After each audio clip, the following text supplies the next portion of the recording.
isn't going away. The Washington Redskins decide to keep Robert Griffin III as their backup quarterback and did not release him on Saturday, even though Kirk Cousins was named Washington's starting quarterback earlier this week.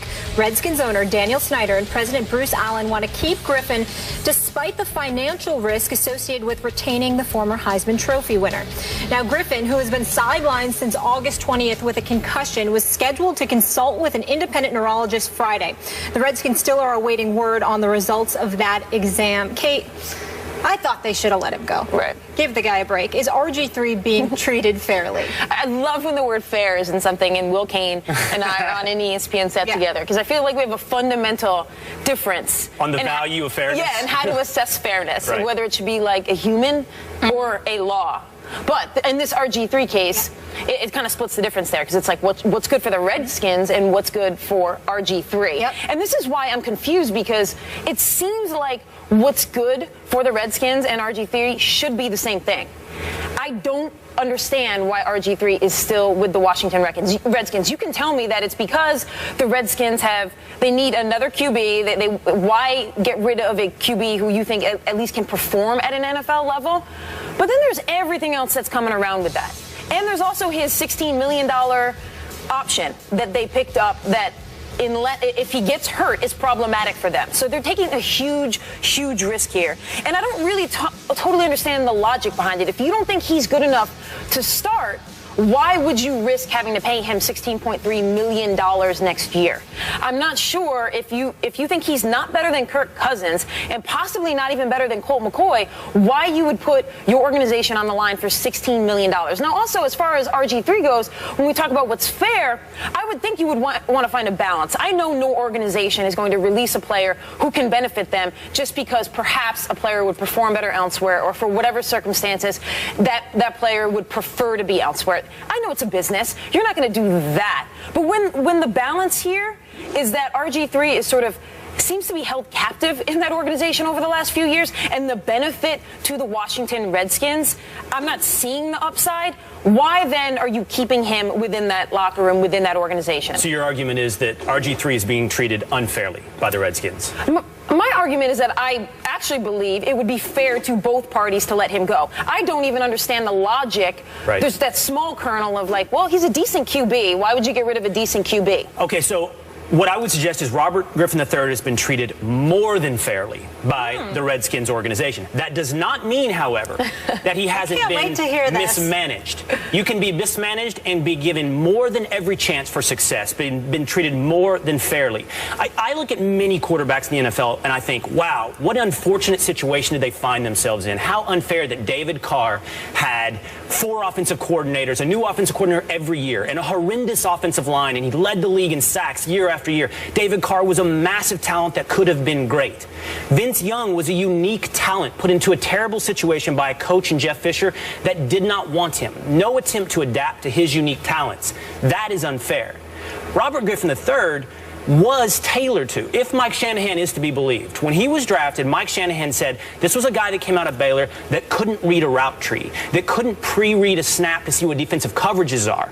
He had none of that at Baylor. So what Shanahan has suggested, and again, if Shanahan is to be believed, they adapted that to RG3. They ran more spread in 2012 when he was incredible.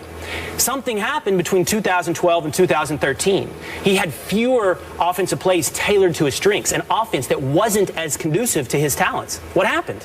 Well, according to Shanahan, RG3 happened. He went to Dan Snyder, and Dan Snyder and RG3 went to Shanahan and said, more drop back passes, more traditional offense. He's getting hit too much. Make him a traditional talent. Shanahan said he's not a traditional talent. We have to adapt this to RG3. And ever since then, whether or not it's been Shanahan's later years or Jay Gruden's years, there's been this effort, because RG3 wants it to be, to make him a traditional quarterback, which does not suit him. So what I'm telling you is he's had offensives tailored to him.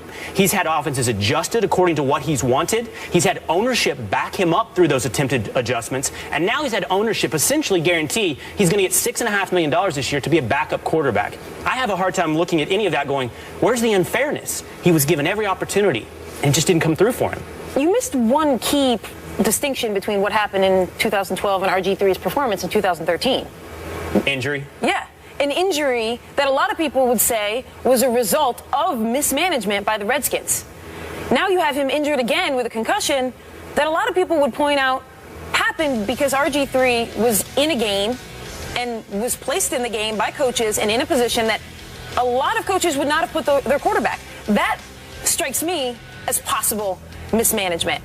The problem with the theory there that Washington has given him every chance is that the only way to prove your theory is to see how he plays elsewhere. If he plays elsewhere and he can't succeed, well then, yeah, you're right. Washington was the place where they gave him every possible chance. They tailored the offense to him. And maybe he just isn't an NFL quarterback. But we actually can't prove that right unless we see how he plays in the NFL.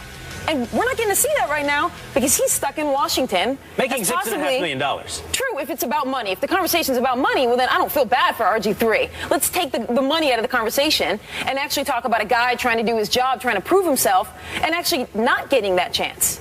Yeah, I will say this. If, again, Shanahan is to be believed, it wasn't about the injury. Shanahan says it wasn't about the injury, but rather his ability to process the NFL game, to learn and adapt to NFL routes and plays. And he says RG3 simply didn't do that. I said he's been given more than a fair shake, and yet he's been mismanaged. The mismanagement is Dan Snyder undercutting coaches, undercutting mid-level management, and allowing RG3 to dictate changes in the offense. So he's been treated fairly, but that also means he's been mismanaged because that's not the way an organization should work. Well, Mike Shanahan was the guy who took all the heat for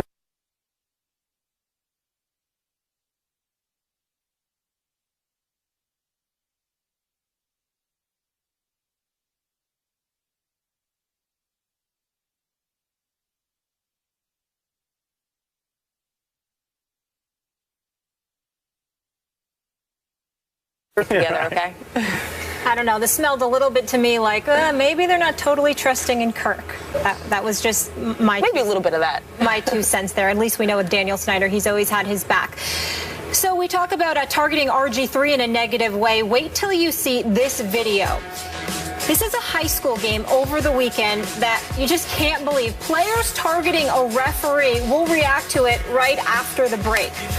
Michael Jordan is on Kevin Durant's all-time starting 5, no surprise, but who else made the cut? We'll reveal that later in the show, and we have a quick hitter for you on this Labor Day version of First Take. Keep up with today's show by heading over to IG, where you'll find today's topics. Make sure you tag a friend or join in on the debates by leaving your own takes. This is First Take.